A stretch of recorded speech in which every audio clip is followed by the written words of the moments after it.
As we know the increasing demand in project requirement for different companies, we require new software along with the different operating system for applications, which create more data and we need more processing power and more memory.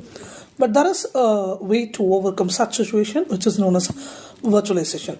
So today we will understand what is virtualization. So what exactly virtualization will do. So let's take a look that with an example.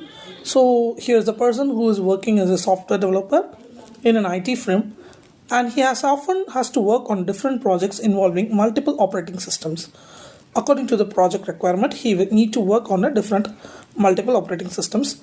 So during this, he often come across cases where the managing of data becomes problematic due to the compatibility issues with the different operating systems. So which make it hard for the completion of the project. So that can he do to what he can do to overcome such a problem. So to overcome such a problem, he decided to use virtualization. So but what is virtualization? How does it help for him? So let's see that. To begin with, we will look at what is exactly the virtualization is and how it helps us. We will understand what virtual machines are.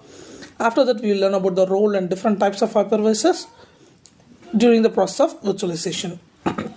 After that, we will learn different types of virtualizations available and how they affect our system differently, and we will see the benefits of virtualization in forthcoming videos. So to begin with, we will understand what is virtualization.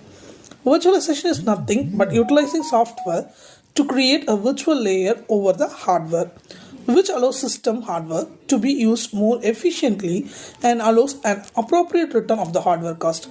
The software, a hypervisor, also allows the element of the system like storage, memory, processor, etc. to be distributed among multiple separate and secure virtual computers known as virtual machine.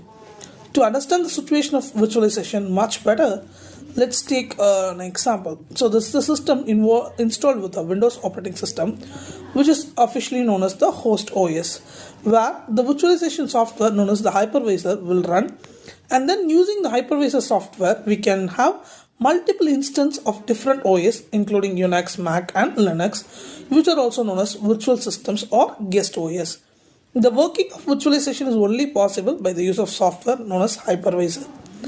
And we will learn the different types of working of hypervisor and all those in the future. So let's understand what is virtualization. So as the name suggests, virtualization is nothing but an emulation or a virtual representation of a physical operating system on a hardware device. The virtual machines are also known as guest OS, where a physical system that they run on is known as the host OS. So software that makes the virtualization possible is known as the hypervisor, which is a software layer that manages the virtual machine.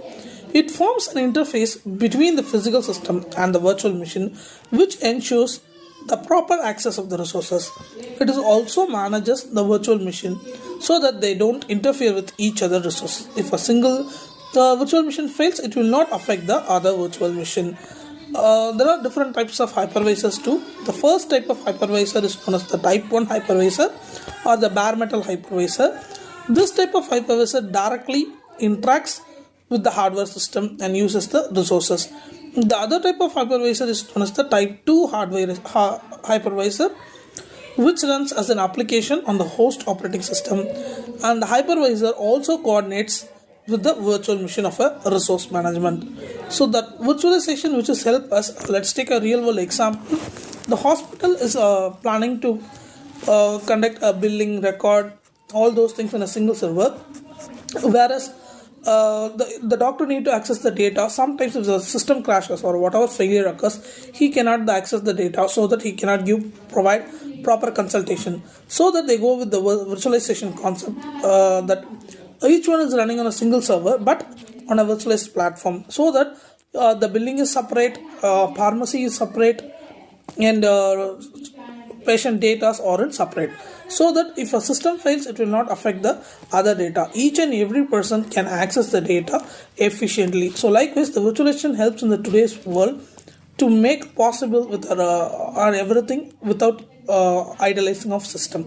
So the system ideal is avoided by the help of virtualization. Virtualization helps in the modern computing system to avoid such an issues occurring, underutilized servers or underutilized data, all those things, and also it avoids the fault tolerance. Fault tolerance is high in the virtualization. Thank you.